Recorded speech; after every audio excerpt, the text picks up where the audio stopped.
ان ھذا القرآن یہدی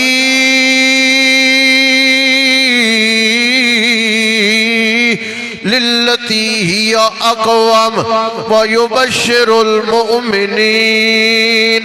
یہ جو قرآن ہے ایک دو بندوں کے لیے نہیں بلکہ تمام تر اقوام عالم کے لیے یہ ہدایت بن کے آیا ہے، یہ رشد و ہدایت ہے، اس میں فوز و فلاح ہے، اس میں تعمیر و ترقی ہے۔ دوسری جگہ پہ قرآن کیا کہہ رہا ہے؟ وَنُنَزِّلُ مِنَ الْقُرْآنِ مَا هُوَ شِفَاءٌ وَرَحْمَةٌ لِّلْمُؤْمِنِينَ۔ ہم نے قرآن کو شفا بنا کے بھیجا ہے، ہم نے قرآن کو تندرستی بنا کے بھیجا ہے۔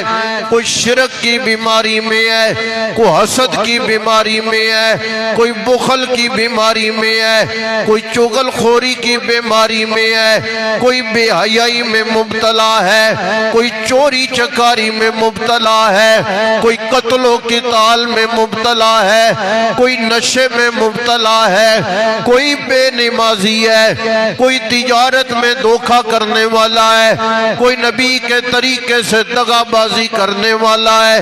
ہم نے ہر مرض کے لیے قرآن کو شفا بنا کے بھیجا ہے۔ ننزل من القرآن ما هو شفاء